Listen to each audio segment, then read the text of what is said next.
sebagaimana minggu kemarin saya katakan bahwa ada korelasi yang linear antara universitas berperingkat tinggi dengan jumlah review yang dihasilkan. Karena apa? Karena bagaimanapun keuntungan review itu kan salah satunya adalah mempunyai tingkat citasi yang tinggi. Jadi Sabtu kemarin itu saya ngisi di Unlam ya, Lambung Mangkurat gitu. Kebetulan dekanatnya itu hadir sehingga ketika saya menyatakan bahwa keuntungan review itu adalah tidak terbatas oleh research grant, itu akhirnya dosen-dosennya itu diinstruksikan untuk menulis review artikel gitu. Bagaimanapun untuk meningkatkan reputasi dari fakultasnya gitu. Sehingga sama aja kalau nanti di sini mahasiswa itu banyak yang menulis review dan itu bisa publish di high impact journal kan keren ya. Dan bagaimana tadi dulu saya minggu kemarin sudah saya sampaikan bahwa karena tingkat citasinya itu tinggi, maka jurnal-jurnal yang menerima review artikel itu biasanya impact-nya tinggi ya. Jadi Mas dan Mbak bahwa ini definisi dari review adalah review itu dia tidak menyajikan data baru, tetapi dia memberikan suatu asesmen atau penilaian tentang apa yang telah dipublikasikan atau dipresentasikan orang sebelumnya. Itu namanya review ya, namanya review. Jadi sekali lagi kalau Anda misalkan dalam beberapa kasus kemarin sebelum terjadinya kampus atau lab ditutup, itu kan ada mahasiswa itu misalkan sudah melakukan optimasi, ya melakukan optimasi, kemudian ada yang diperoleh kondisi ekstraksi optimum, ada yang diperoleh formula optimum. Maka kalau Anda membuat review, data optimasi Anda itu tidak boleh disajikan. Paham ya? Data optimasi Anda itu tidak boleh disajikan karena data Anda itu berarti adalah original data, ya. Padahal review itu dia tidak menyajikan suatu data baru, tetapi hanya memberikan suatu penilaian paper-paper yang sudah dipublikasikan sebelumnya ya. Itu ingat ya gitu. Kalau untuk skripsi tesis ya nggak masalah, misalkan Anda skripsi atau tesis sudah pada tahap optimasi, ya sudah kelanjutannya dari itu dibuat dalam bentuk review. Tapi kalau itu nanti ditulis dalam suatu artikel, maka mau tidak mau itu harus semuanya harus memang berdasarkan pada asesmen paper-paper yang ada ya.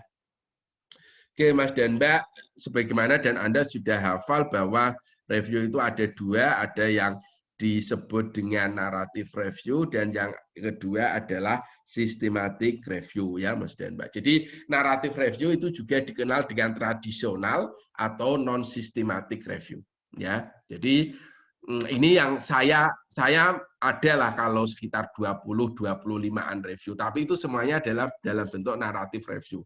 Sehingga kalau saya disuruh menerangkan tentang systematic review, saya nggak confident ya, karena saya belum punya paper dalam bentuk systematic review ya gitu. Nanti daripada saya salah-salah itu kan apa namanya tidak enak kepada Anda semuanya ya. Hosting time ya, Anda sudah mendengarkan, sudah ternyata apa yang saya sampaikan berdasarkan sesuatu yang tidak pas ya. Jadi makanya nanti yang untuk systematic review dan systematic review itu kalau ditunjukkan atau dilanjutkan dengan suatu analisis kuantitatif secara statistik, maka itu disebut dengan meta analisis ya gitu. Nah, Mas dan Mbak, ya sekarang ya ini sekali lagi ini berdasarkan pada bacaan-bacaan baru ya bahwa dulu ketika saya awal-awal diperintah oleh fakultas diatur untuk memberikan bagaimana cara menulis naratif review ya, karena kan kebetulan pada waktu itu yang banyak punya review artikel adalah kelompok riset kami ya, sehingga saya diatur diperintah untuk bagaimana menulis menyiapkan naratif review. Nah, awal-awal dulu saya tidak tidak membagikan ini terkait dengan apakah suatu topik itu layak atau tidak untuk dibuat suatu naratif review. Kan pertanyaannya seperti itu. Sehingga ketika Anda itu mau menulis suatu naratif review, ya maka yang harus pertama Anda lakukan kan mestinya nanti ya, pertama kali itu adalah menentukan suatu topik. Bila pertanyaannya adalah apakah topik saya itu layak atau tidak untuk diangkat dalam bentuk review artikel. Nah, ini ada suatu panduan yang dibuat oleh Pautasos ya. Tepatnya bacanya seperti apa saya nggak ngerti, tapi secara tulisan adalah Pautasos. Ya, Pautasos itu ini dia sebagai pijakan, sebagai titik tolak kita untuk menentukan apakah suatu topik itu layak atau tidak untuk ditulis suatu review ya. Dia membuat suatu grafik ya, hubungan antara di sini banyaknya literatur review, artinya banyaknya review artikel, dan di sini adalah banyaknya original artikel ya. Jadi saya lagi Mas dan Mbak, sebagai sumbu X itu adalah banyaknya literatur review ya, banyaknya review artikel, dan di sumbu Y itu adalah banyaknya original artikel ya, atau banyaknya riset artikel ya, apakah itu original atau short communication atau itu dipublikasikan dalam suatu proceeding, silahkan ya. Tapi ini di sini adalah terkait dengan original artikel ya gitu. Kemudian di sini adalah terkait dengan review artikel. Nah, ini menarik ya. Dan ini kan saya karena bacaan ya. Jadi kalau ya harus di meno ya. Di meno itu tahu ya, harus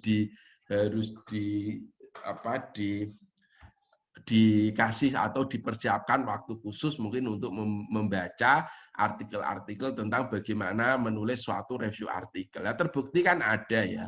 Gitu. Terbukti kan memang ada bagaimana menentukan apakah topik itu layak atau tidak untuk dijadikan suatu topik review artikel ya. Dan ini dikenal dengan Pautasos Graph. Dan ini saya amati itu disitasi oleh banyak orang ketika dia menentukan suatu topik.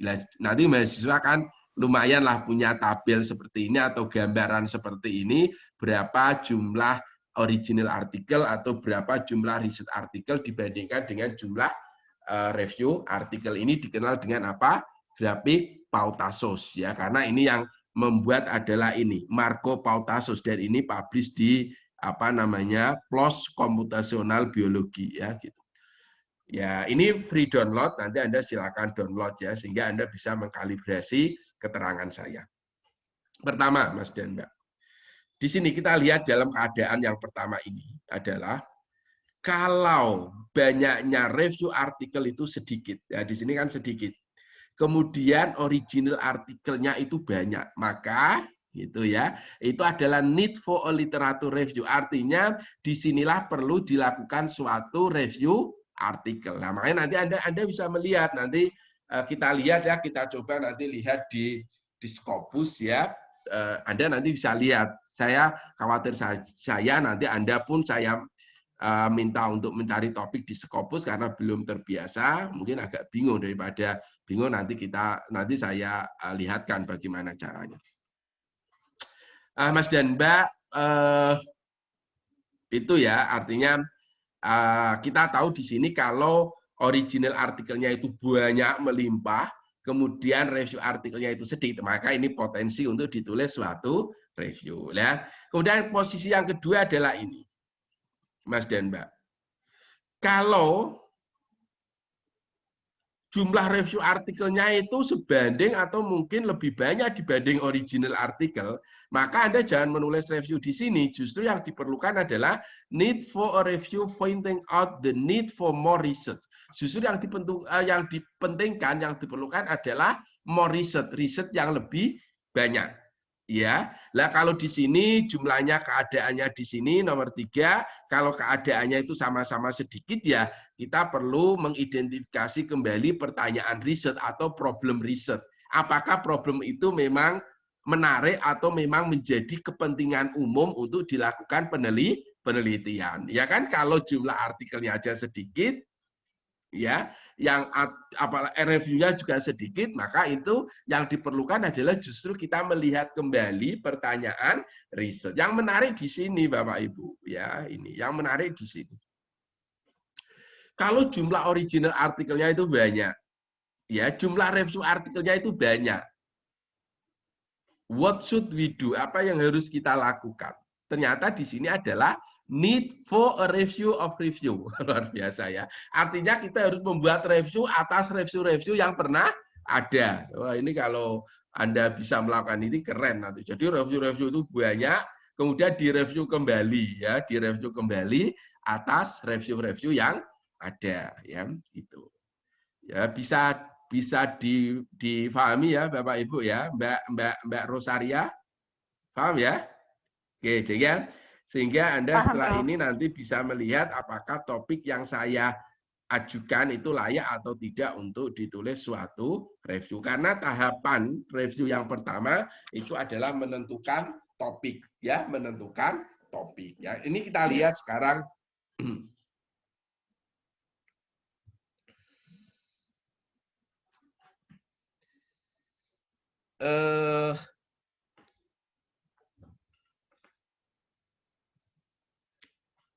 Bentar ya.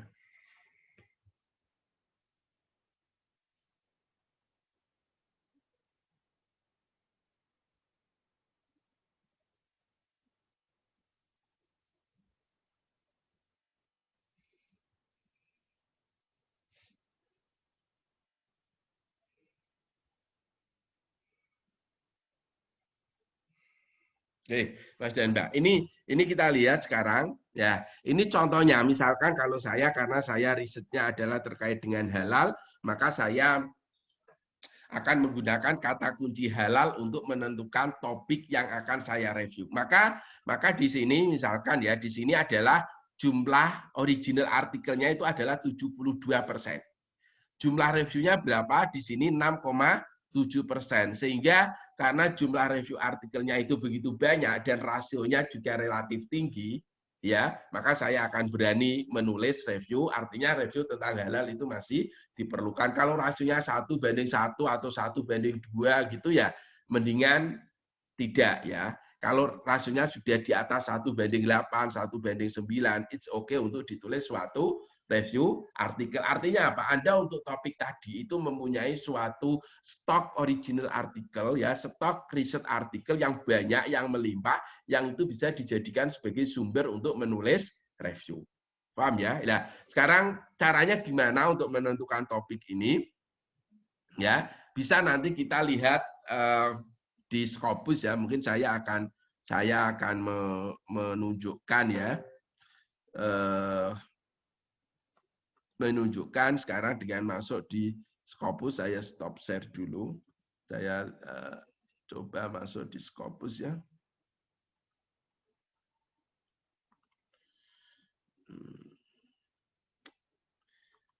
Siapa yang belum pernah buka di Scopus Bapak Ibu? Semuanya sudah ya? Sudah ya? Belum. Ada yang belum? Kalau belum saya ajari nanti di rumah ya. Yang belum siapa Mbak Oktariani ya? Mbak Oktariani nanti kalau di rumah nanti masuknya pakai easy proxy ya.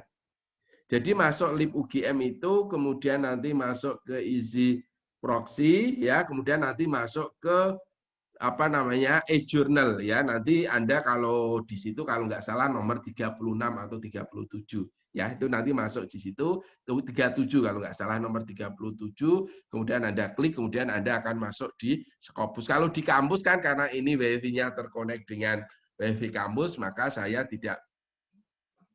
Ini Anda sudah lihat saya nulis di sini.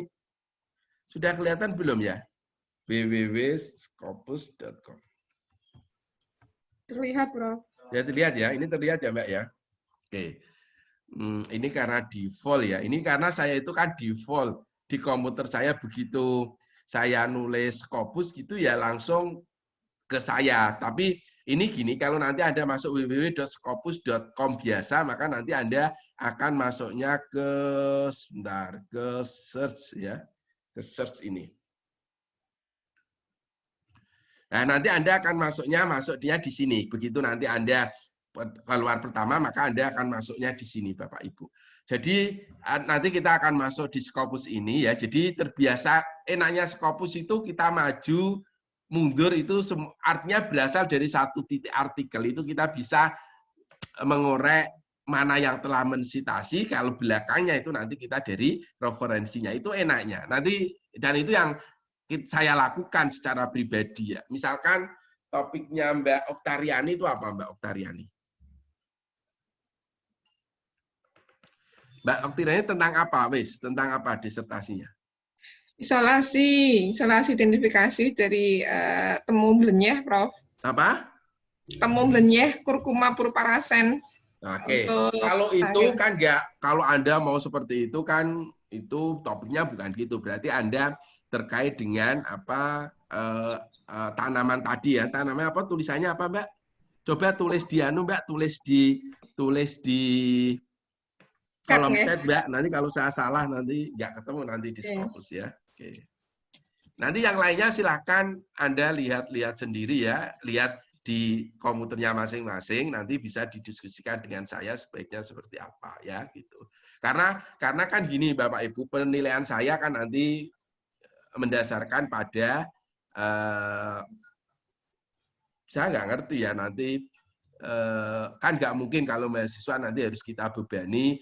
Khawatir saya meminta Anda membuat naratif review, Bu Susi meminta sistematik, kasihan Anda nanti. Mungkin nanti kalau Bu Susi misalkan menugasi itu untuk membuat sistematik review, mungkin nanti bilang ya, ada beberapa yang sudah membuat naratif review, sehingga nanti yang beberapa itu sistematik. Biar sekaligus itu nanti yang nanti akan Anda submit ke jurnal ya gitu. Ini toh untuk Anda sendiri ya. Sudah Mbak, sudah ditulis Mbak? Sudah ya Mbak ya? Mbak. Ampun, oke. Yes, sip. Ini kurkuma, oke ya, ini seperti ini. Nah, misalkan kita ini, saya copy, kemudian saya masukkan di sini, Mbak. Ini lihat ya, dokumen saya masukkan di sini. Oke, kemudian ini search. Oh, hanya 8, Mbak. Berarti nggak layak untuk ini. Ini saya kasih contoh. Ini saya kasih contoh, ini hanya 8. Artinya tanaman ini kan masih langka ya. Gitu. Sehingga kalau sedikit ini, ya akan yang cocok adalah apa tadi? Yang tadi bisa Anda melihat kembali pertanyaan risetnya atau memang Anda melanjutkan ke riset artikel. Nah, kalau seperti ini ya, Anda kan nggak mungkin hanya 8 artikel kok ya, di Scopus kan nggak. Walaupun secara ilmu itu nggak masalah, tapi kalau ini untuk layak untuk publish di jurnal kan 8 kan enggak. Nah, makanya seperti ini harus diperlebar. Sama aja nanti kalau itu Anda terlalu sempit, maaf terlalu banyak artikelnya, maka harus dipersempit. Misalkan seperti tadi halal sampai 2000 artikel. Ya kan itu berat, maka itu harus dipersempit. Lah kalau seperti Anda ini kan harus diperlebar gitu. Mbak apa Mbak judulnya isolasi dan identifikasi senyawa imunomodulator, Prof. Nah, berarti ya gini, ini memang diperlukan kecerdasan ya, kecerdasan menentukan topik ya gitu. Kalau gitu, nah sekarang ini diperluas, tidak hanya kurkuma itu, tetapi kurkuma sebagai genus dengan aktivitasnya adalah apa? Imunomodulator. Nah, seperti ini kan Anda tetap terkait dengan disertasi Anda, kan gitu. Ya, ini saya tulis gini seperti immunomodulatory activity. Ini ya Mbak ya, kurkuma misalkan ya. Nah, gini itu.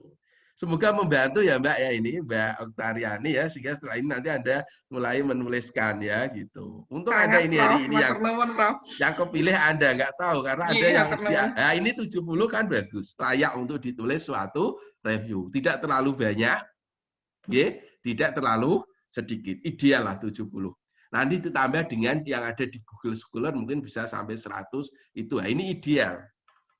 Paham ya Mbak ya? Ini Anda sudah menemukan. Saya lihat wajahmu sudah nampak sumringah. Jadi nanti Mbak langsung aja membuat immunomodulatory activity of curcuma species, a narrative review. Judulnya gitu. Ya ini layak untuk ini nggak sampai sebulan harusnya sudah selesai ya, bisa untuk Insyaallah, ditulis. Prof. Nggih, gitu Matur nggih. nuwun, Prof. Matur nuwun, Prof. Nggih, seneng mbaknya. Oke ya kita lanjutkan. Nah suatu saat mungkin nanti akan menjadi lebih seperti ini. Misalkan mbaknya ini seperti ini kok tadi ketemu 1000. Misalkan, ini misalkan saja. Ketemu 1000, what should we do? Apa yang harus kita lakukan? Kita harus mengurangi. Karena nggak mungkin Anda harus menulis 1000 artikel untuk dianu kan terlalu lama nanti untuk melakukan check and recheck ya, maka dikurangi ya. Kalau gitu nanti kalau dalam penulisan review itu Mas dan Mbak ngegas dan ngeremnya itu adalah dengan menggunakan keyword. Ini kan kebetulan pas ya, saya menggunakan keyword immunomodulatory kurkuma itu pas. Begitu misalkan ini saya ganti misalkan. Ini saya ganti ya. Saya ganti misalkan. Saya ganti ini. Ya, saya ganti misalkan gini. Misalkan ya. Oh, ini bisa banyak ini. Misalkan ini ya. Oke, misalkan gini. Ini berapa? Oh, 1770 ya. Kan enggak pas gitu ya, seperti itu. Atau kalau ada antusias activity tanaman mbaknya tadi malah nggak ketemu atau ketemunya sedikit, itu artinya dengan menggunakan kata-kata apa misalkan ya ini kan terlalu banyak maka harus kita rem. Bahasa saya itu harus kita rem. Ya, ngeremnya pakai apa? Kata kunci. Lah kalau ini misalkan pakai mbaknya tadi ya, pakai tanaman khusus mbaknya, ngeremnya misalnya kita menggunakan tanaman khusus mbaknya tadi ya. Tanaman khusus mbaknya tadi ini kurkuma Mbak Oktariani ya. Ini seperti ini ya. Ini seperti apa hasilnya? Ya, 3 kan Mbak? Nah, ini kan nggak pas ya kan? Nah, ini betul-betul mengunci namanya.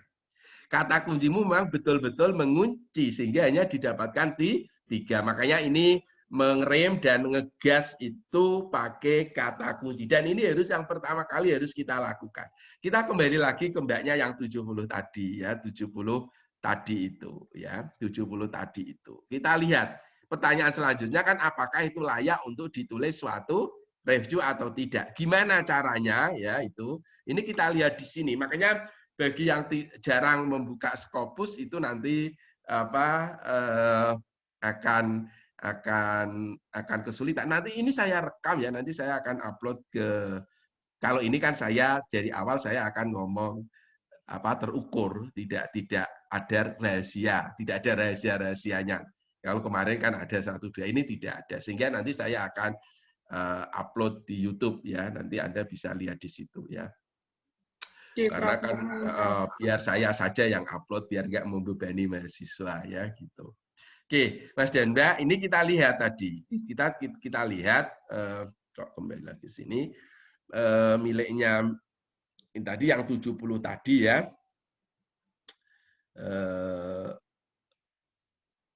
Ini ya tadi, ini juga apa tadi aktif apa namanya tadi imunomodulator. Imunomodulator, ya. Ini mungkin kembali lagi ke sini ya. Imunomodulatori ya Mbak tadi ya.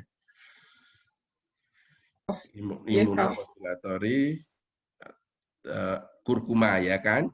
Oke, ini kita lihat ini ya, ini kurkuma dan ini ya. Nggak apa-apa biar cara seperti ini juga dinikmati orang yang lain tidak hanya di sini ya. Ini kalau ini sudah Mbak, nanti semuanya aja.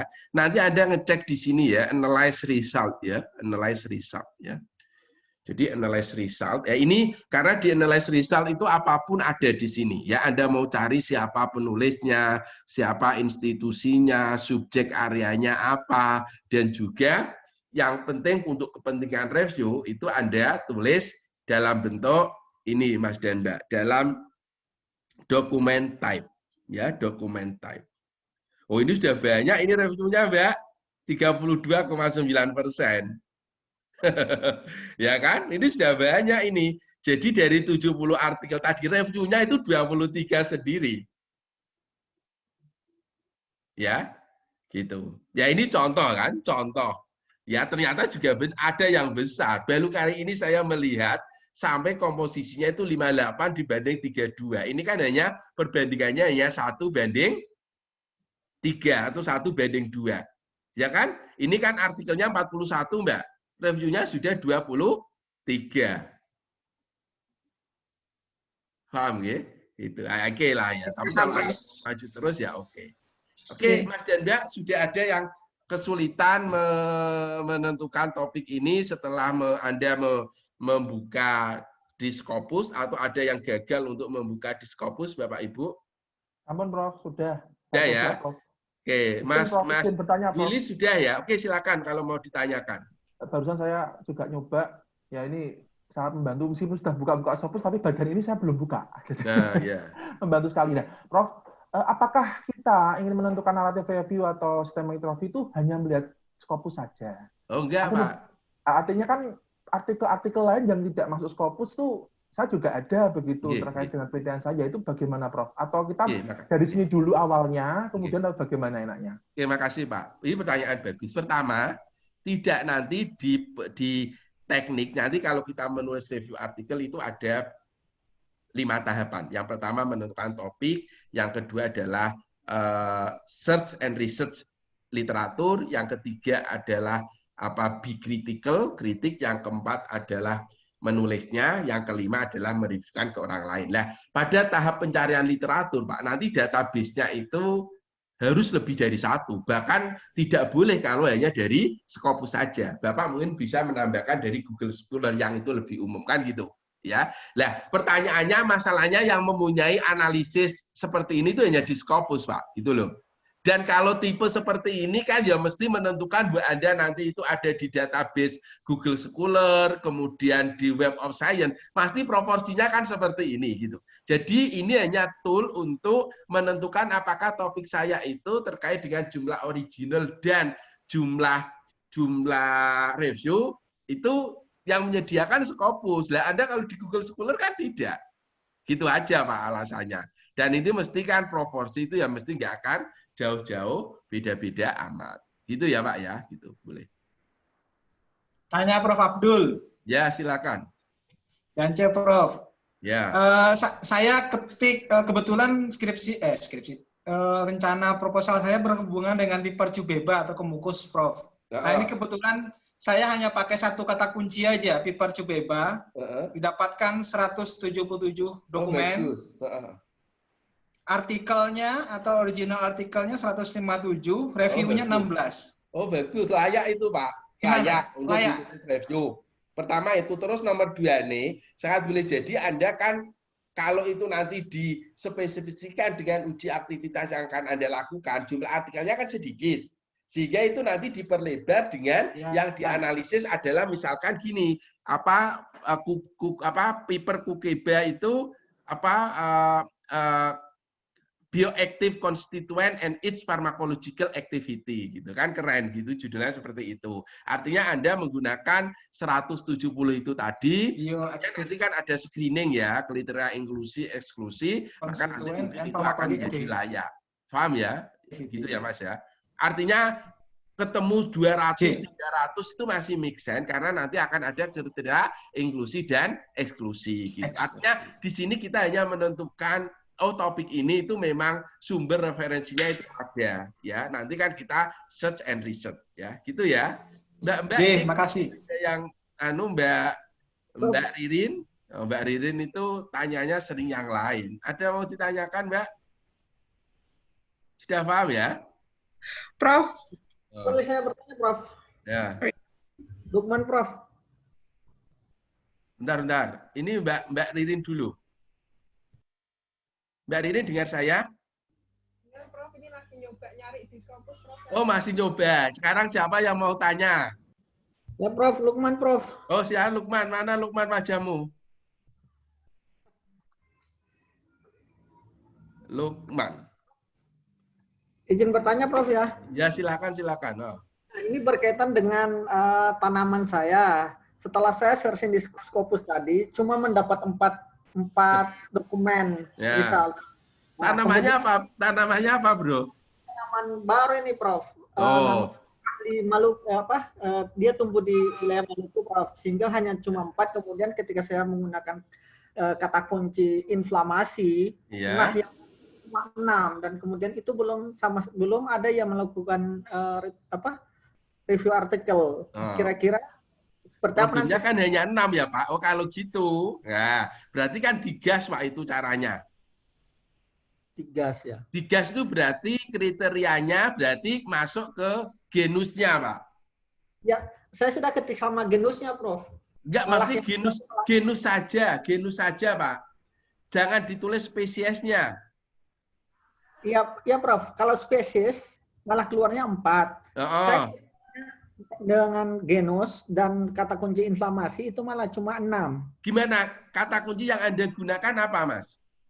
Inflammatory and decumana. Jadi kan kalau untuk spesies, kalau gitu Pak, itu inflammatory diganti dengan pharmacological activity. Iya, artinya diperlebar sekarang di aktivitas farmakologisnya, Pak. Baik, Prof. Ya, gitu ya. Artinya Anda makanya tadi saya bilang harus punya kecerdasan untuk gimana supaya, dan saya yakin Anda semuanya punya untuk itu. Karena itu hanya insting kok. Itu ilmunya hanya insting kita saja. Ya, gitu. Oke. Yang PMDSU itu siapa tuh di sini itu Mbak Vivian, Fitriana, yang satu siapa? Yang satu? Nimas, Pak. Mana Nimas? Prof. Saya, Prof. Oh iya, saya lihat. Oke. Mbak Nimas sama siapa? Mbak Nimas? Masih di mute. Promotor saya Prof. Pram. Oke, ya. Suwijio Pramono. Oke. Sudah ya Mas Danda, ya ini sudah jelas semuanya ya? Izin, Prof. Siapa ini? Willy, Prof. Oh ya, silakan. Saya menghilangkan antioxidant activity, Eissionnya Carcipes. Saya hilangkan aktivitinya nambah, Prof.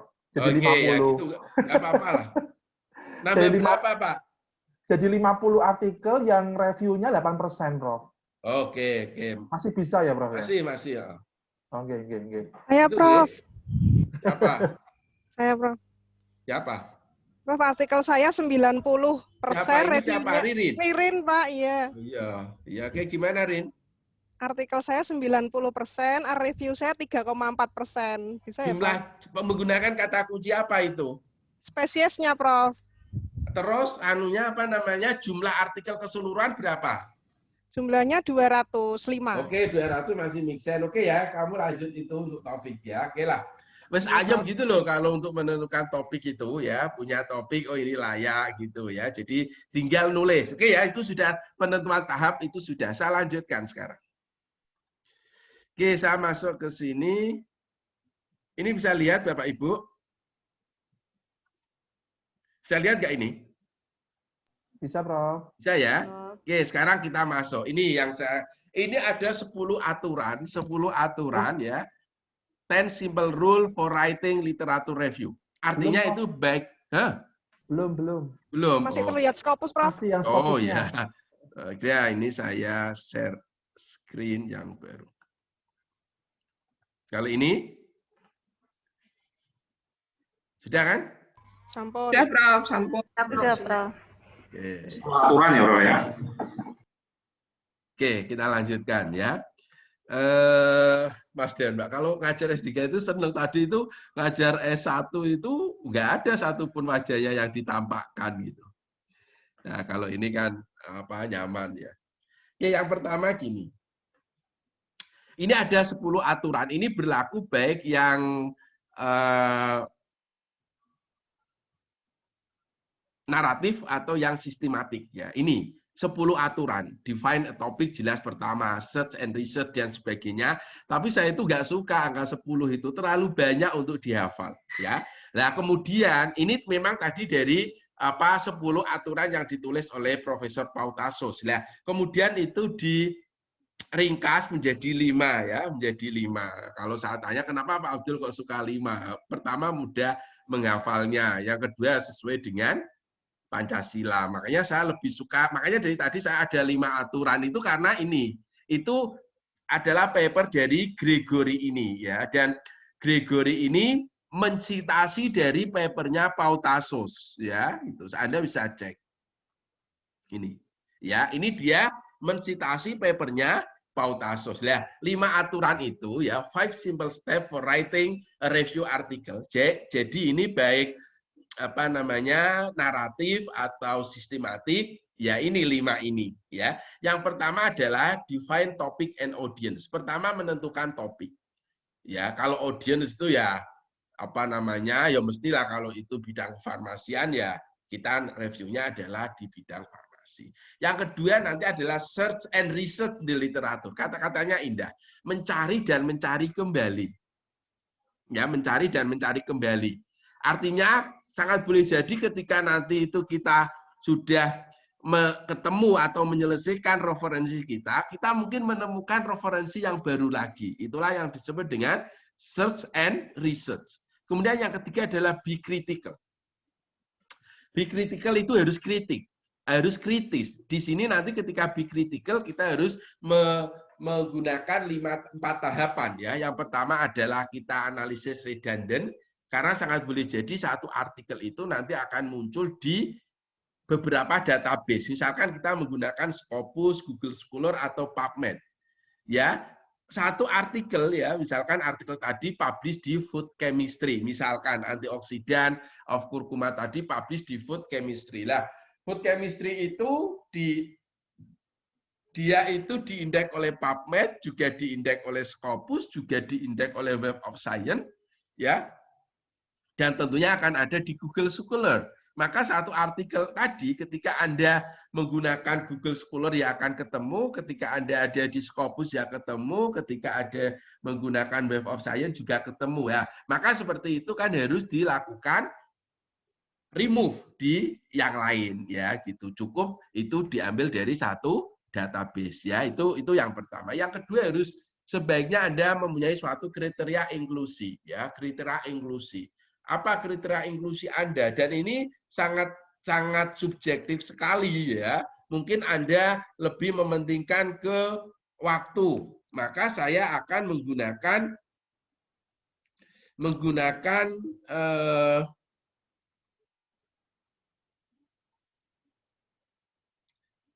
kriteria waktu antara tahun 2010 sampai 2020.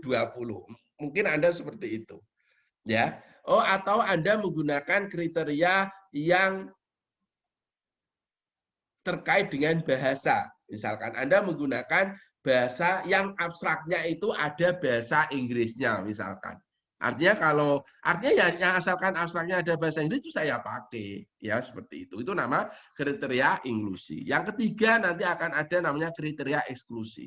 Kriteria eksklusi itu apa? Apa yang akan Anda keluarkan setelah Anda menemukan artikel? Oh saya kalau itu tidak ada metodenya yang jelas, misalkan Anda sudah baca artikelnya, sudah masuk di kriteria inklusi, tapi begitu Anda baca, metodenya itu tidak jelas. Oh, ini kok nggak ada ya, caranya seperti apa, nggak jelas. Oh, kalau gitu, itu saya jadikan kriteria eksklusi. Yang keempat, ya, be critical itu adalah terkait dengan critical assessment. Artikel yang Anda mau jadikan referensi itu sudah lolos dari kriteria redundant.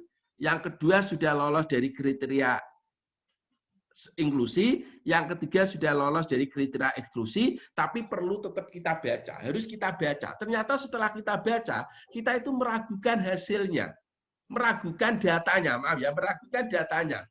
Kok ini kok tidak dilakukan replikasi ya? Oh, teknik uji statistiknya kok salah ya? Hal-hal seperti ini kan nggak muncul di kriteria inklusi dan eksklusi.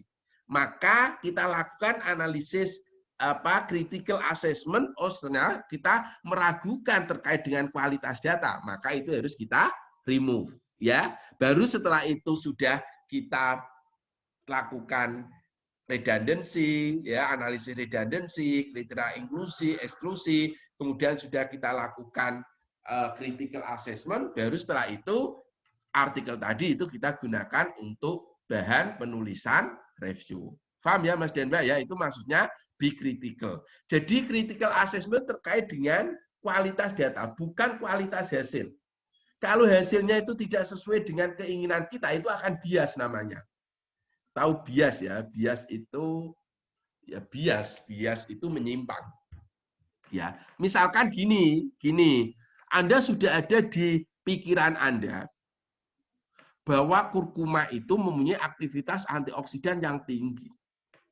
Lah ternyata ini kok menemukan aktivitas hasilnya aktivitas antioksidannya sedang atau bahkan rendah. Ya. Dan dari sisi data, kualitas data ini bagus, acceptable, tapi ini di hasil. Nah, ini nggak boleh Anda remove. Kenapa?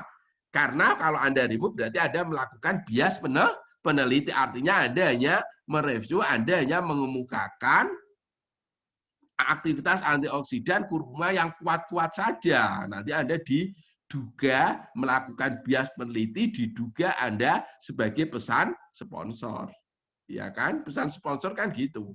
Oh, kalau karena dia itu riset atau produknya adalah kurkuma, yo yang digunakan adalah yang kurkuma yang kuat saja. Makanya kan kalau nanti Anda submit artikel atau publish itu mesti ada declaration of conflict of interest kan gitu. Ya, artinya kalau Anda misalkan pengusaha kurkuma, ya kan, kok itu dia itu kuat, oh, mesti ada publikasikan. Itu namanya ada terjadi conflict of interest. Ya, karena belum tentu ketika itu aktivitasnya sedang atau rendah itu ada publikasikan. Coba misalkan Anda punya produk itu sudah Anda jual di mana-mana, diklaim sebagai aktivitas antioksidan.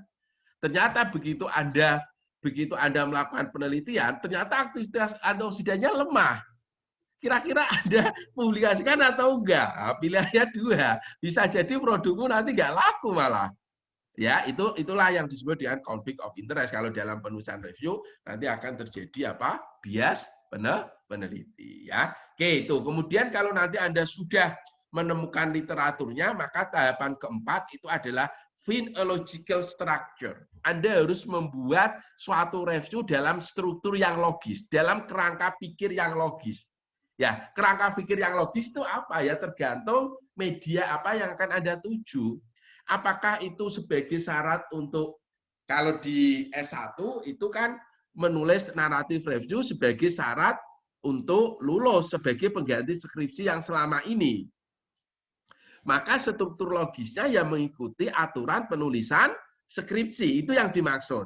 Tetapi kalau Anda itu mau ditujukan untuk menulis suatu artikel yang akan dipublikasikan ke jurnal, ya struktur logisnya adalah jurnal yang Bapak Ibu tuju. Paham ya? Itu. Artinya apa? Harus di situ nanti harus ada introduction, harus ada method, harus ada tujuan, harus ada body section, harus ada conclusion. Itulah yang disebut dengan logical structure, ya. Find a logical structure. Temukan struktur logisnya. Temukan di mana, ya tergantung pada tujuan Anda menulis review itu untuk apa? Apakah hanya sekedar untuk sebagai tugas akhir atau mau dipublikasikan ke jurnal? Ya, tentunya ya strukturnya ya mengikut apa? Jangan mau dipublikasikan di jurnal kok formatnya sesuai dengan tesis, itu juga enggak pas ya, atau formatnya sesuai dengan disertasi. Lah kalau yang itu sudah, maka ini reviewing your review. Kalau itu sudah jadi sesuai dengan logical structure, dan tahap terakhir adalah mereviewkan review Anda ke orang lain. Itu penting. Ya, gitu. Mereviewkan review Anda ke orang lain. Karena gini ya, saya itu selalu ingat kata-katanya Gunawan Muhammad ya. Tidak ada tulisan yang sempurna. Tulisan yang sempurna adalah ketika tulisan itu tidak ditulis. Jadi nanti kalau ada dosen, kok Anda salah tipe, kok ini kurang ini, ya tadi gunakan dalilnya Gunawan Muhammad ya, bahwa tidak ada tulisan yang sempurna. Tulisan yang sempurna adalah ketika tidak ditulis. Selama Anda menulis, ya mesti dikomentari orang lain. Gitu ya. Iya Pak, maklum Pak, namanya manusia tidak ada tulisan yang sempurna. Wah Anda kita ilmiah sekali ya gitu. Gitu. Dong ya, paham ya. Jadi ini tahapan ini yang nanti harus kita lalui. Nah, memang nanti berbedanya kalau di systematic review tentunya adalah di sini ya, literatur review dan juga analisis kritiknya ini nanti akan berubah. Kalau ini kan umum mesti sama ya. Tapi secara umum tahapan kalau kita menulis review artikel itu adalah ini menentukan topik, ya search and research literatur, kemudian be critical, find a logical structure, dan juga yang terakhir mereviewkan ke orang lain. Kenapa ya tadi? Kenapa kok Anda direviewkan ke orang lain? Karena tadi tidak ada tulisan yang sempurna, ya gitu. Ya jadi walaupun misalkan dosen Anda disuruh review, udahlah kamu hantar saja ke jurnal. Enggak Pak, saya hormati Bapak itu begitu percayanya kepada saya misalkan. Tapi saya itu ingat kata-kata Pak Habibie. Pak Habibie itu pernah bilang gini, Pak. Percaya itu baik, tetapi ngecek jauh lebih baik. Kayak gitu kan ya. Jadi artinya apa? Artinya kalau dosen itu kan nggak menyakiti dosen ya gitu. Kalau Anda bilang, oh dosen nggak mau ngoreksi gitu kan, nanti kan nggak bagus. Tapi ketika kata-kata Anda santun gitu, terima kasih Bapak percaya kepada saya, tapi saya tetap mohon untuk mengecek kembali, siapa tahu ada masukan, karena kata Pak Habibie, percaya itu baik, tetapi mengecek jauh lebih baik gitu ya. Jadi ini kata-kata yang kalau Anda ya sama lah, kan enak kita menggunakan kata-kata orang lain gitu loh, bukan pendapat Anda ya. Gitu. Nanti seperti itu ya. Gitu. Ya sudah kalau gitu. Nanti karena akan saya cek, walaupun itu kan kita juga sudah senang ya, dijanjiin aja mahasiswa itu senang ya kan gitu, artinya itu minimal ada perhatian ya gitu. Izin Prof. Ya silakan. Ini Prof. Oh silakan Mbak. Oke Prof, ini bagaimana strateginya untuk menghindari bias yang tadi yang terkait kemungkinan kita akan selalu memasukkan data yang mendukung penelitian kita. Ya, itu kemudian kalaupun ya mungkin itu dulu Prof. Terima kasih. Satu-satunya cara untuk menghindari bias peneliti untuk review artikel, kita harus fair. Kita harus gunakan kriteria tadi itu, Mbak. Selama kita itu sudah menggunakan kriteria inklusi, eksklusi, dan critical assessment, ya sudah itu gitu.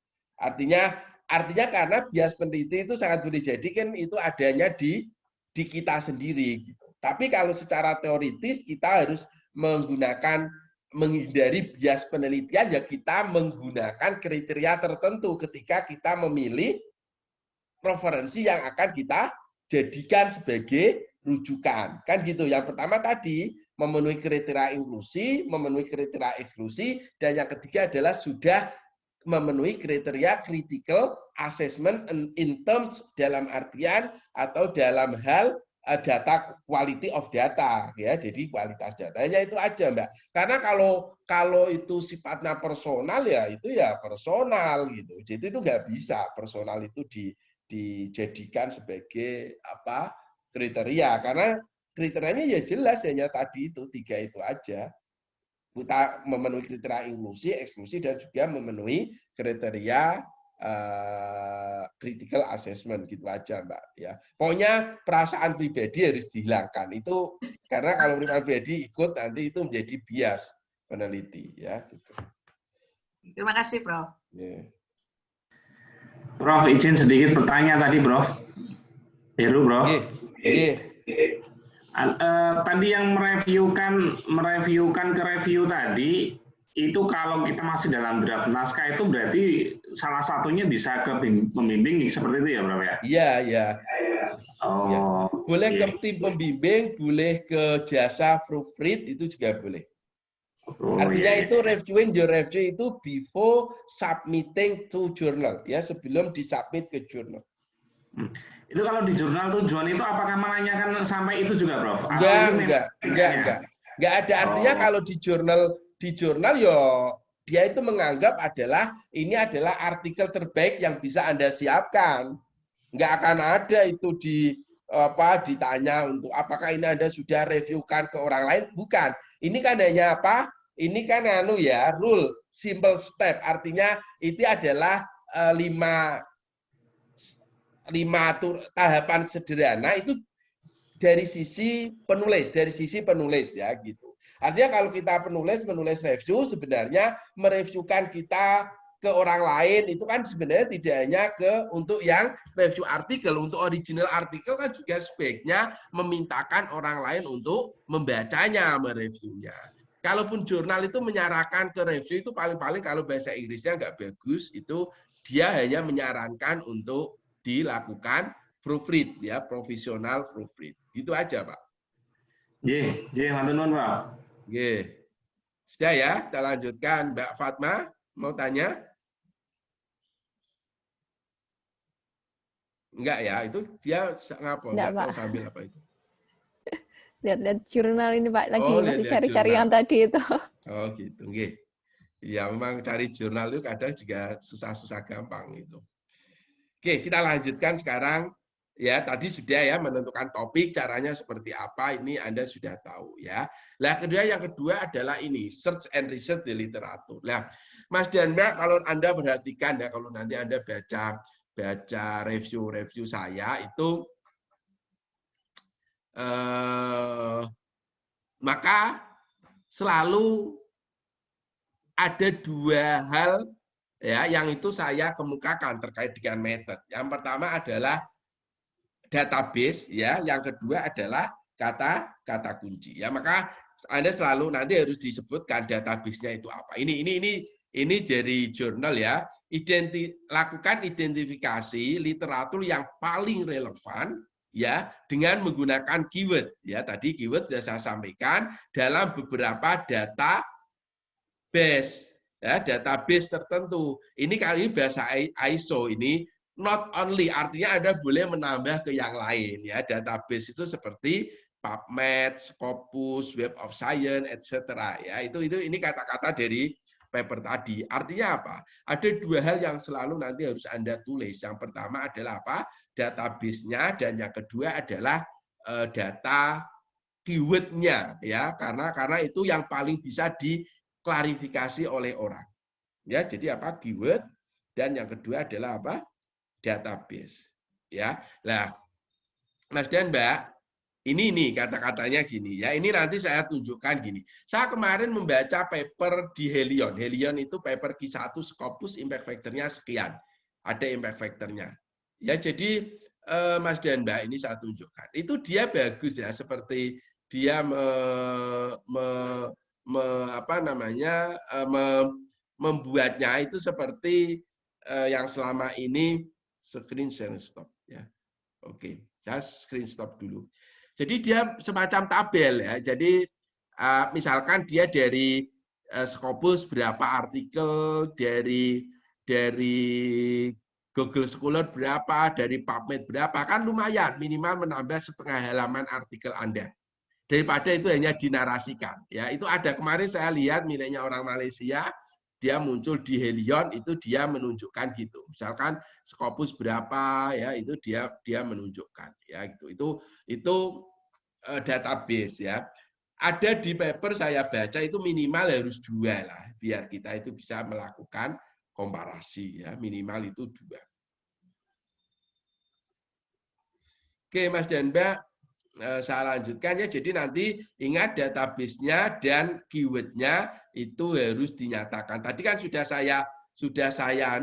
saya sampaikan di awal, keyword itu adalah sangat menentukan kita dalam hal ngegas atau ngerem. Tadi sudah Mas dan Mbak, Bapak Ibu juga sudah membuktikan ya. Oh, kalau kata kuncinya diubah seperti ini, dia menjadi sekian. Kalau ini diubah sekian, itu kan itulah pentingnya penggunaan kata kunci dalam database tertentu ya. Kemudian nanti setelah itu be critical ya. Tadi saya sudah bilang ya, be critical itu. Nanti Bapak Ibu ketika nanti saya membahas metode ya setelah kita nanti kan ketika kita menyusun dalam suatu logical structure itu kan harus ada section method. Itu nanti saya akan detailkan. Ini lebih umum dulu ya. Yang ketiga adalah be critical. Ya, ini ada kata-kata bagus ya. Ini kelihatan ya, Mas Dana, ini kelihatan ya. Ini kata-kata bagus. Stop adjust summarizing the literature as Pautasus wrote. Ya, jadi Pautasus menulis seperti ini. Reviewing the literature is not stamp collecting. Jadi mereview artikel kan tidak hanya sekedar apa saja dia seperti koleksi perang hanya ditempel gitu kan tidak. Ya, tetapi di situ kan ada pembahasan ya, ada komparasi, ada diskusi sekiranya misalkan menarik itu gini. Kalau misalkan ya Mbak Oktariani tadi melihat aktivitas imunomodulator dari tanaman kurkuma yang sama, misalkan sama-sama kurkuma longa. Ternyata sampelnya ya sama ekstrak etanol, sama-sama ekstrak etanol, tapi di penelitian ini itu dia aktivitas imunomodulatornya tinggi, tapi di penelitian ini sedang, di penelitian ini rendah, padahal metodenya itu sama. Nah ini kan Anda, padahal ini kan sudah kita pilih sebagai reference untuk kita menulis review. Kan kita nggak boleh menghilangkan yang sedang, yang rendah, karena itu bias peneliti. Itu kan menarik, ya. Anda kan di situ adalah di sini, makanya di sini ini ada kata-kata Pautasos itu not only summarize the relevant literature, but to also analyze it, to provide a critical discussion of it, and to identify methodological problems in reviewed studies or knowledge gap. Ini bagus. Artinya Anda bisa gunakan informasi ini, Anda lakukan analisis, mungkin menganalisisnya dalam suatu tabel, dilakukan kompilasi. Terus setelah itu kita lakukan diskusi. Mengapa kok misalkan kurkuma itu aktivitas antimodulatornya kok tinggi? Anda tambahi pembahasan-pembahasan yang mendukung. Ya, kemudian Anda lakukan ini, identify methodological problem. Ketika itu ada perbedaan, sangat boleh jadi metodenya itu berbeda. Ya, misalkan tadi aktivitasnya imunomodulator di sini tinggi, di sini sedang, di sini rendah. Oh iya, karena itu metodenya berbeda. Kalau metodenya berbeda, aktivitasnya berbeda, sangat boleh jadi titik tangkapnya atau senyawa yang bertanggung jawab untuk metode itu kan berbeda. Saya kasih contoh gini ya. Misalkan Anda membandingkan aktivitas antioksidan, kurkuma spesies misalkan. Anda membandingkan kurkuma longa dari 3 paper. Oh, di sini aktivitasnya tinggi, di sini aktivitas sedang, di sini rendah. Tapi metodenya itu beda, mungkin. Contohnya ya, kalau yang aktif itu sebagai fenol sederhana, itu kalau nanti Anda uji di PBA, dia nggak akan aktif. Karena apa? Dia nggak mampu mendonorkan hidrogen. Kemudian ini kesimpulannya, ini lemah. Tapi di situ, dia itu menggunakan metode lipid peroxidase. Tinggi lah, kok Anda kan bisa mengidentifikasi, oh metodologinya itu memang berbeda. Nah, tetapi kalau metodologinya itu sama, kok hasilnya berbeda, Anda juga harus melakukan critical discussion. Oh, sangat boleh jadi itu tanaman sampelnya itu diambil pada musim yang berbeda dan ini tidak dinyatakan. Nah, itulah kan artinya akan ada methodological problem. Paham ya? Gitu. Artinya review itu enaknya gitu ya. Kalau itu memang ada hasil yang berbeda, kita bisa membahasnya dari sisi metodologi gitu. Ya. Dan yang mungkin juga knowledge gap ya. Gap itu apa ya? Kesenjangan pengetahuan gitu. Kesenjangan pengetahuan apa? Kesenjangan pengetahuan dari si penulis. Sangat boleh jadi penulis itu lack of information, kurang informasi terkait dengan hubungan aktivitas dengan struktur kimia gitu. Itu sangat boleh jadi. Maka ini nanti bisa menjadi ladang untuk dilakukan pembahasan ketika menulis menulis naratif review ya gitu. Izin, Prof. Ya, silakan. Bertanya, Prof. Ya. Untuk naratif dan sistematik review, itu apakah perbedaannya ada pada yang satu tidak perlu statistik dan yang satu perlu statistik? Artinya kalau saya misalkan saya ini akan membandingkan aktivitas antioksidan dari semua artikel yang sudah ada 3 metode, ABTS, kemudian FREP sama DPPH. Kemudian saya uji statistik, nanti jawabannya mana aktivitas antioksidan yang paling baik. Artinya yang mekanismenya paling baik dari data yang ada, kemudian saya mencari data anti-cancer misalkan, apakah aktivitas antioksidannya itu berpengaruh terhadap anti-cancer, apakah ada hubungan misalkan. Nanti ada 2 data, antioksidan saya evaluasi sendiri, anti-cancer saya evaluasi sendiri, kemudian saya statistik hubungan antara antioksidan dan anti-cancernya, apakah ada hubungan, itu saya statistik sendiri. Nah itu apakah naratif atau sistematik, Prof? Oke, makasih. Itu pertanyaan bagus ya. Nanti gini, nanti ditanyakan oleh Bu Susi, tapi saya coba menjawab. Saya baru-baru ini itu membaca papernya Pak kawan baik saya itu Pak Anuraga Jaya Negara. Dia barusan publish di Systematic Review.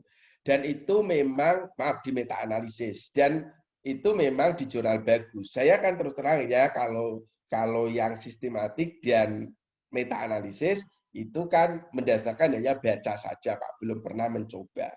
Ya, mungkin suatu saat saya akan mencoba ya.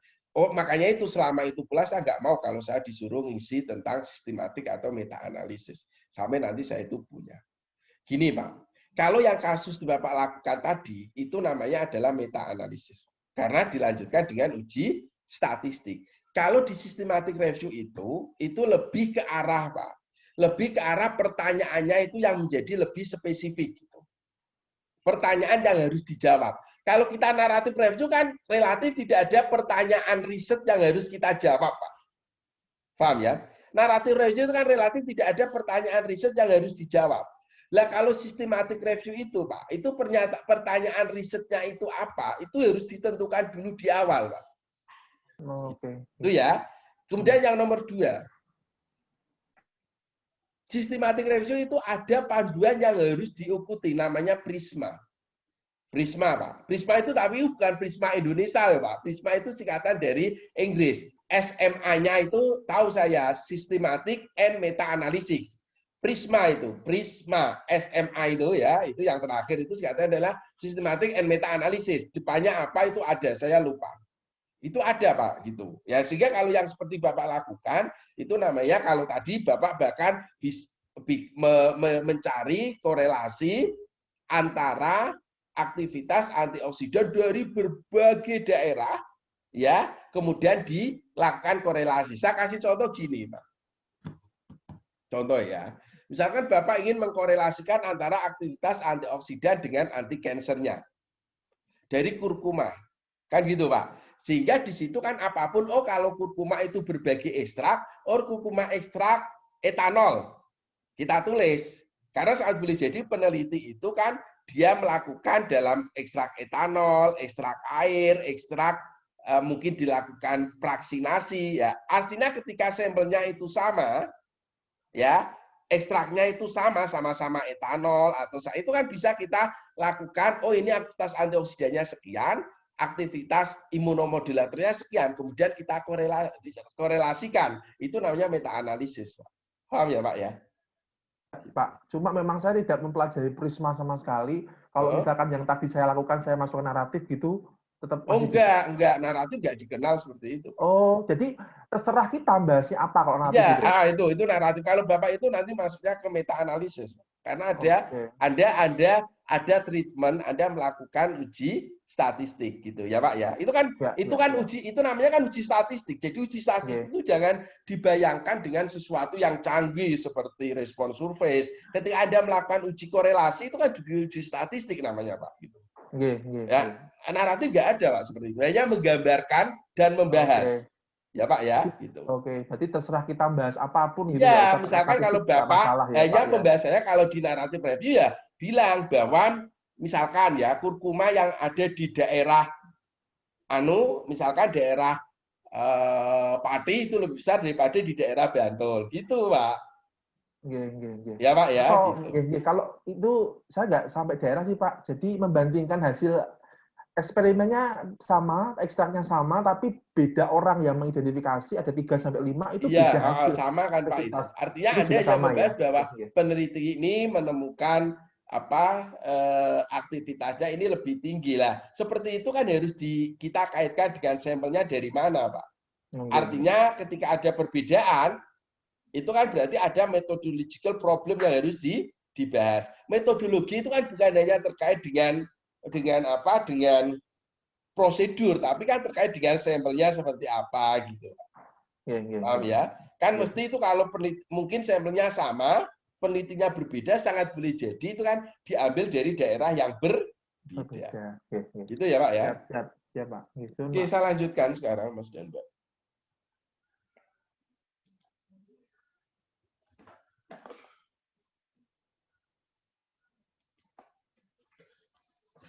Hari ini saya kuliah harus 3 kali pagi. Ini sebenarnya juga kuliah di S1, tapi saya menangkan ke mahasiswa S3 biar S1-nya S1-nya nantilah lain waktu ya. Itu kita mahasiswa S3 spesial. Ya betul, ini saya harus kuliah di paket S1 itu.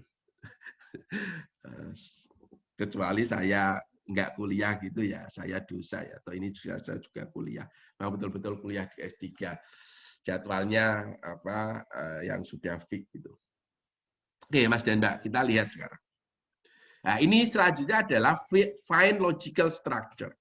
Tahapan keempat adalah kita menemukan suatu struktur logis ya, struktur logis. Lah struktur logis itu seperti ini Bapak Ibu. Ini adalah kalau Anda menulis suatu review artikel review, itu struktur logisnya seperti ini. Ya, selecting topik, membuat introduction ya, kemudian ini semuanya ini adalah berpikir logisnya ya. Lah di sini kalau Anda lihat, ini saya mengambil dari 2 paper yang berbeda ya.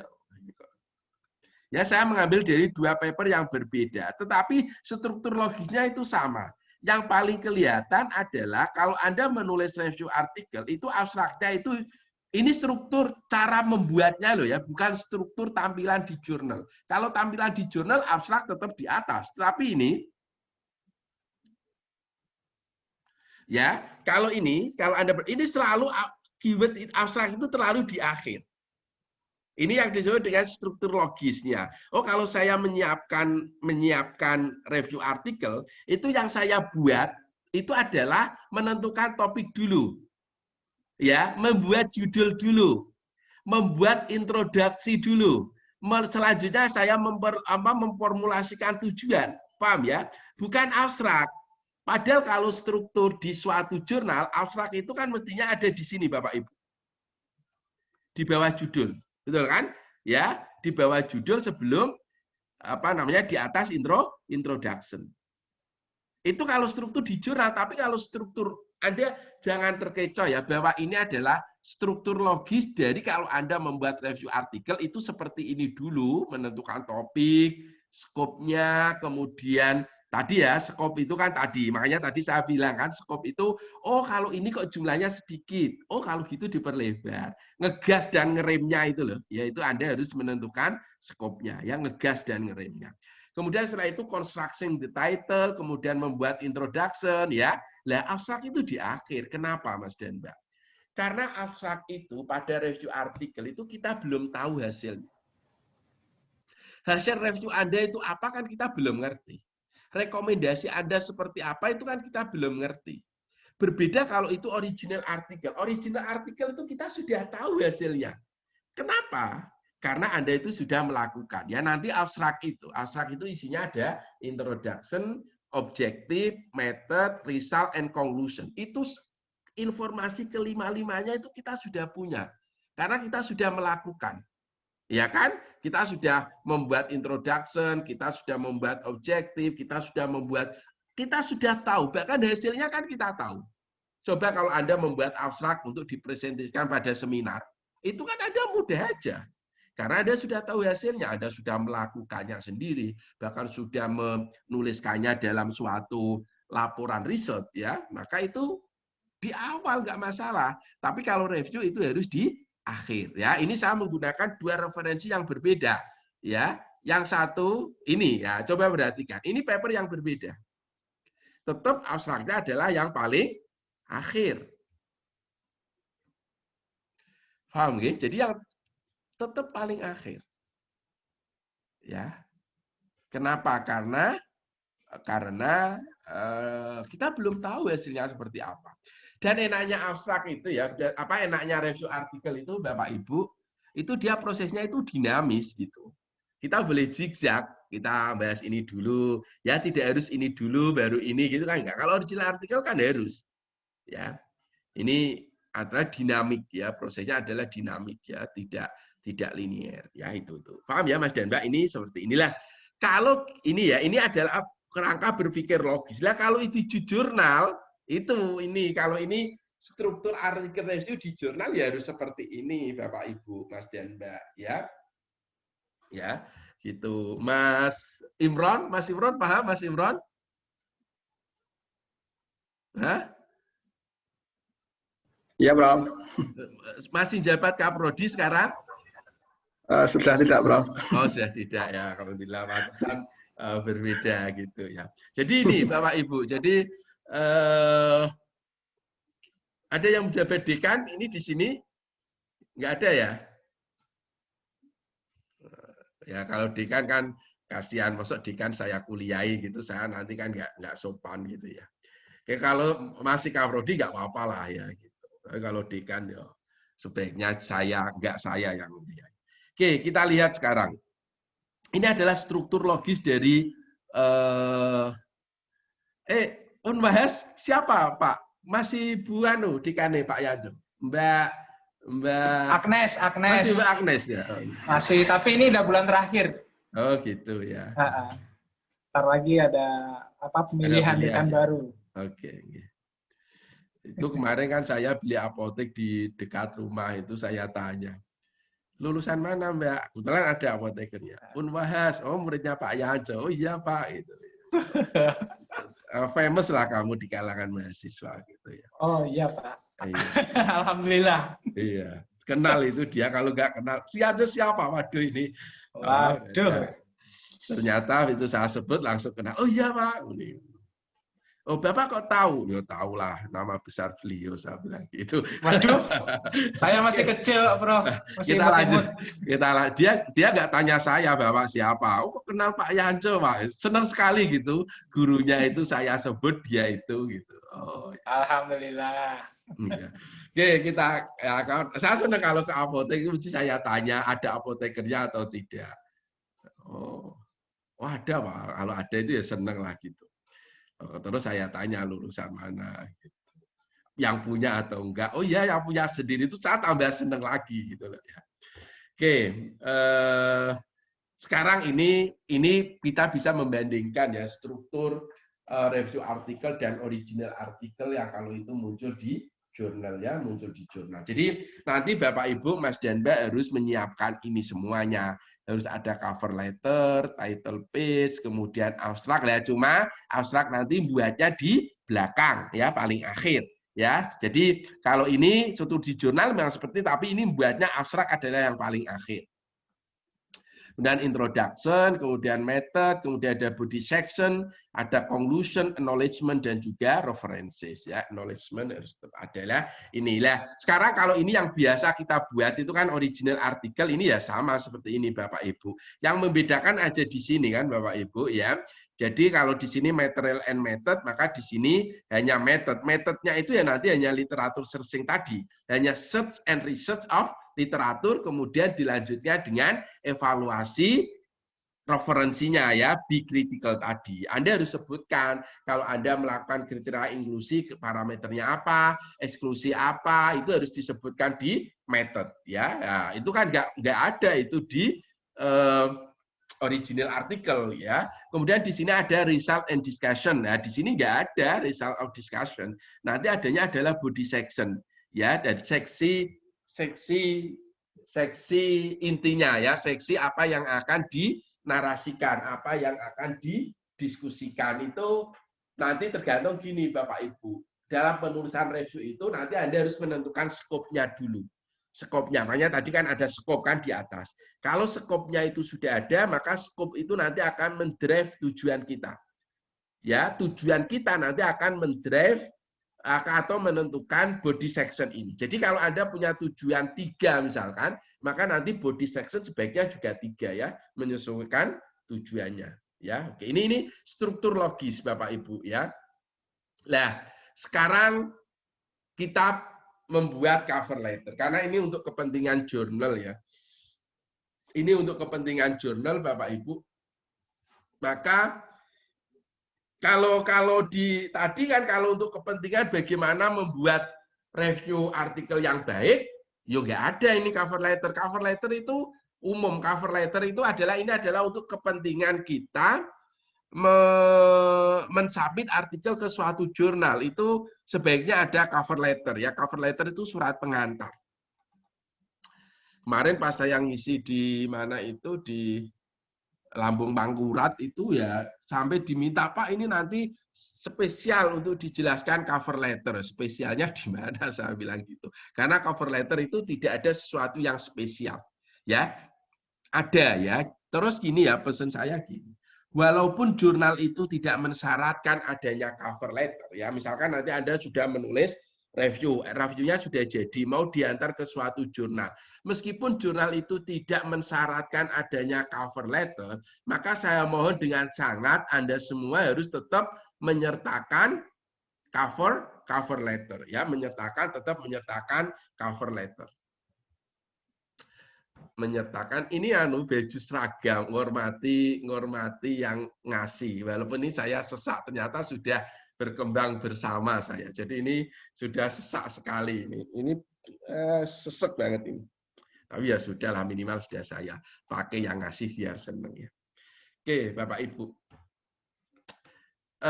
Jadi walaupun jurnalnya itu tidak mensyaratkan adanya cover letter, jadi saya tetap meminta kepada Mas dan Mbak semuanya ya untuk tetap ada cover letter karena itu menunjukkan kualitas Anda. Ya, kalau Anda tetap membuat cover letter itu menunjukkan bahwa Anda itu adalah orang yang sangat sopan sekali dalam mensubmit suatu artikel. Ya, walaupun jurnalnya itu tidak mensyaratkan. Itu elegan kalau kita menyiapkan cover letter. Dan di jurnal ya, artikel yang akan dipublikasikan ke jurnal itu Mas dan Mbak itu wajahnya itu 3 wajahnya ya. Artinya kalau kita itu kan kalau kita memperhatikan orang lain kan tentunya kan wajah. Di wajah itu ada mata, ada hidung, ada alis. Itu kan mesti kita perhatikan. Ya, sangat boleh jadi kita suka pertama kali itu dari mata atau dari alisnya. Sama di artikel itu wajahnya itu ada 3. Yang pertama adalah cover letter. Yang kedua adalah judul, yang ketiga adalah di abstrak. Ya, Pak Sulaiman paham ya? Bisa dipahami ya Pak Sulaiman ya? Oke. Bisa Pak. Oke.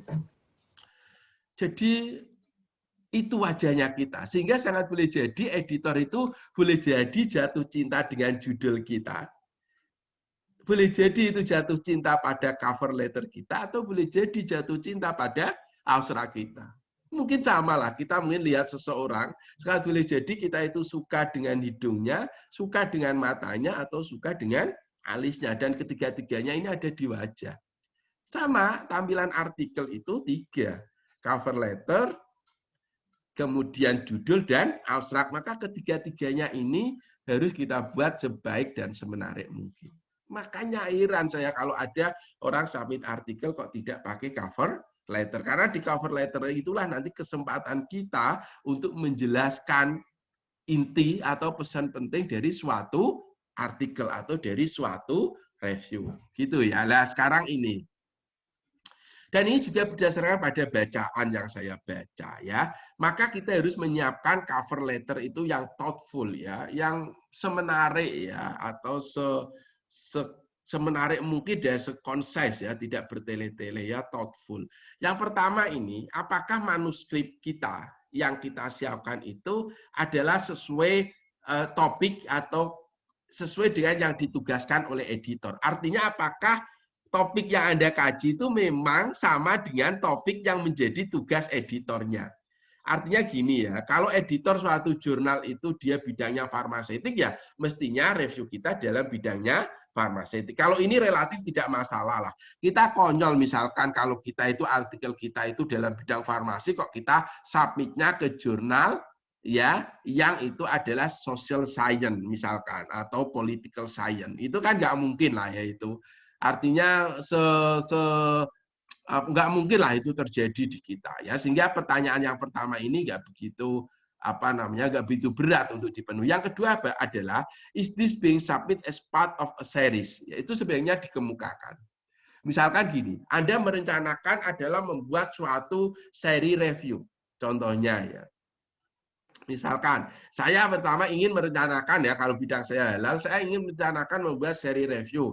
Yang pertama adalah analisis atau kehalalan produk dengan spektroskopi. Anda sebutkan, ini adalah part pertama. Itu untuk menunjukkan bahwa editor, karena ini sudah panjang, wajar kalau itu dipecah-pecah gitu. Ya ini penting. Ya. terus gini ya, saya ingin jujur kata, walaupun saya tidak melakukan seperti ini, tapi karena ini ilmu ya sudah harus saya sampaikan ya, gitu. Walaupun saya tidak pernah pada kenyataannya, kenyataannya itu saya bercerita bahwa ini adalah bagian dari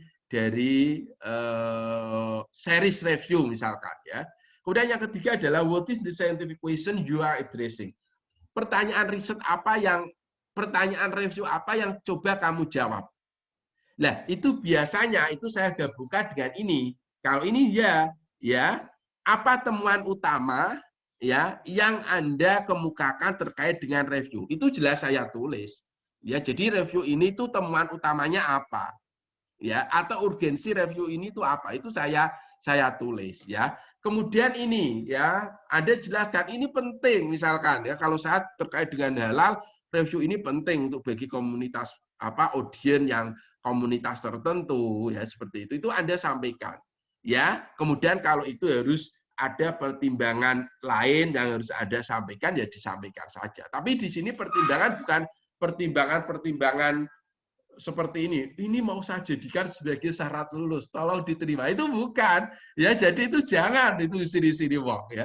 Jangan ditulis seperti itu. Atau ini mau saya gunakan untuk syarat lulus, syarat naik pangkat, enggak, itu malah jengkel nanti editornya. Ya, ada pertimbangan lain, itu adalah pertimbangan saintifik dari suatu review artikel ya. Oke, ini contoh kalau saya membuat cover letter, baik itu untuk original artikel ataupun untuk yang review artikel ya. Jadi biasalah ya itu. Misalkan ini Bapak Ibu, ini biasalah kepada yang terhormat siapa, Joseph Snedon, kemudian ini nama jurnalnya, ini submission of ini apa namanya, kalau itu sudah tahap revisi ya kita bilang revisi, kalau itu baru ya cukup submission of manuskrip untuk siapa gitu. Yang pertama ini biasalah, ini judul ya. Dengan senang hatinya saya ingin menghantar artikel saya dengan judul inilah. Ini yang penting Bapak Ibu ya, yang menjadi wajah ya gitu. Kita ceritalah ya, karena kebetulan saya risetnya tentang halal gitu. Jadi saya cerita apa ini ya, urgency of review gitu. Halal adalah isu yang sangat menarik, sangat baru, emerging ya, baru-baru ini. Salah satu aspek penting pada halal adalah isu pemalsuan ya, dengan penambahan atau penggantian komponen halal dengan komponen non halal, sehingga metode analisis itu harus dikembangkan ya. Ini pentingnya review lah. Terus saya temuan ini, this is the first review regarding ini, saya berani menyatakan bahwa ini adalah review yang pertama kali, tapi memang betul-betul pertama kali ya, dan ini akhirnya kan publish ya di International Journal of Molecular Science yang impact factor-nya 4,5. Jadi ya nggak apa-apa kalau Anda berani bahwa ini adalah the first review gitu, silakan ya. Kemudian di sini adalah informasi etik terkait dengan penulisan. Ini umum ya, bahwa sebagai penulis korespondensi saya menyatakan ini ya. Kemudian ini siapa corresponding author-nya ya. Jadi Mas dan Mbak, nanti pada kenyataannya kalau Anda mensubmit artikel ke suatu jurnal, ada kemungkinan yang pertama, jurnal itu tidak mensyaratkan cover letter. Maka Anda tetap saya minta untuk menulis cover letter. Biar Anda itu menunjukkan bahwa Anda itu paham tentang penulisan artikel. Yang kedua, jurnal itu mewajibkan adanya cover letter dan dia sudah memberikan formatnya. Misalkan yang dulu saya pernah itu di jurnal teknologi itu Q2. Jurnal teknologi di bawah UTM itu dia sudah mempunyai template cover letter dan itu harus Anda isi. Ya. Yang ketiga kemungkinannya dia itu mewajibkan cover letter tetapi tidak ada formatnya. Maka ya sudah, kalau tidak ada formatnya ya buat seperti ini ya, seperti ini Mas dan Mbak. Itu seperti ini. Paham ya Mas dan Mbak ya, ini cover letter ya. Dan yang selanjutnya ini ya, ini karena sekali lagi walaupun ini tidak saya lakukan, dan saya itu sudah pernah mendengarkan dua teman saya, itu sukses karena mengaplikasikan ilmu ini Bapak. Mengimplementasikan atau mengaplikasikan informasi ini. Ya, itu. Gini, Oke lah, ini kan saya selalu bilang ya bahwa kalau kita itu melamar artikel ke suatu jurnal itu kan sama saja kalau kita itu melamar anak gadis. Kalau kita melamar itu kan sopan-sopannya kan nggak mungkin, aku ingin melamarmu gitu kan tidak. Tapi kan sopan-sopannya harus tetap ada ular-ularnya, harus tetap ada introduction-nya, pendahuluannya. Lah pengantarnya itulah yang disebut dengan cover letter kalau dalam bahasa jurnal. Kan gitu ya. Mestilah semua orang itu kalau mau dilamar mesti seneng kalau ada pengantarnya dulu. Ya, menunjukkan kelebihan calon. Gitu kan seneng. Kan itu kan menunjukkan kelebihan calon. Ya, calon suaminya itu kan adanya di urgency of paper tadi. Ini gitu misalnya, oh Mas Anco itu lulusan farmasi UGM gitu, ini gajinya sekian, anaknya baik, itu kan urgensi of paper. Itu orang senang karena dia sudah memperoleh informasi. Ya, itu maka sama, makanya saya tadi bilang, walaupun itu tidak diwajibkan, Anda sebaiknya menulis cover letter sebagai penghormatan kepada jurnal. Nah, ini juga ada ilmunya itu gini Bapak Ibu, dan tadi saya cerita ada 2 teman saya ya yang dia juga senangnya nulis paper ya, itu memanfaatkan, saya nggak ngerti apakah dia pernah baca ini atau itu memang kejadiannya dia not by design ya, artinya ya dia feeling saja dia menyampaikan gini, declare the manuscript submission history. Ya ini, sekali lagi walaupun saya tidak pernah melakukan, tapi karena ini ada ilmunya dan itu telah terbukti beberapa kawan saya itu sukses mengaplikasikan, maka saya cerita aja. Dan ada ilmunya. Gini Bapak Ibu, maksudnya itu gini. Sangat boleh jadi artikel kita, itu kan kita hantar ke jurnal A. Begitu kita hantar ke jurnal A, itu di-reject. Begitu di-reject itu kan mesti ada komentarnya ya, komentarnya itu mesti banyak sekali ya, komentarnya itu mesti banyak sekali ya gitu. Komentarnya itu mesti banyak sekali. Nah, ketika paper kita dapat komentar, dapat rejection, kemudian kan kita perbaiki. Kita hantar ke jurnal B. Di jurnal B juga sama. Di-reject lagi, kemudian kita perbaiki, terus kita hantar ke jurnal C. Di jurnal C, ini kita ceritakan sejarahnya, bahwa artikel ini pernah saya hantar ke jurnal A. Kemudian dia itu di-reject karena komentarnya seperti ini, Anda buat dalam tabel. Kemudian Mas dan Mbak, mungkin nanti saya tunjukkan ya di kelompok dokter 2020 bagaimana cara saya kemarin salah satu komentar dari review kami ya yang kita antar ke vote itu banyak sekali. Ini saya tunjukkan biar Anda ngerti. Ya, itu harus diperbaiki kemudian nanti kita hantar ke jurnal yang lain diperbaiki dulu. Lah, teman saya itu sama sampai di jurnal kelima Mas dan Mbak itu akhirnya diterima tanpa review. Artinya begitu dilihat editornya, di cover letternya, oh dulu itu saya hantar di jurnal A. Terus sudah saya perbaiki. Perbaikannya seperti ini ada di halaman sekian. Dicek betul. Oh iya ya, gitu ya. Ternyata memang sudah diperbaiki semua dan nyatanya artikel ini memang sesuai dengan standar yang ada di jurnal kami. Akhirnya langsung diterima tanpa review. Artinya apa? Editor di jurnal yang kelima tadi ya, itu menggunakan perbaikan atau komentar-komentar dari 5 jurnal sebelumnya untuk menerima artikel. Ya itu maksudnya gini, itu ada baiknya. Silakan kalau Anda telaten. Tapi saya saya nggak pernah melakukan. Paling-paling setelah itu ya saya perbaiki semampu saya, terus setelah itu nanti saya hantar ke jurnal yang lain ya. Tidak saya jelaskan ya gitu. Tapi kalau Anda mau menjelaskan seperti ini lebih baik ya, lebih baik. Gitu. Karena gini ya, bahwa a previous rejection does not mean that next editor itu juga akan mereject. Ya kan seperti itu. Ya. Gitu. Jadi ya biasa aja, ditolak itu biasa saja. Silakan ilmu ini kalau mau diaplikasikan ya silakan ya. Nah, karena sangat boleh jadi itu kenapa dia itu meminta dilakukan histeri, karena ini sangat boleh jadi itu akan dikirim reviewer yang sama. Kan gitu. Karena itu dikirim review yang sama, dia kan cukup. Oh iya ya, ini sudah diperbaiki betul, sehingga dia nanti komennya mungkin tinggal minor revision. Ya ini ada ilmunya ternyata ya gitu.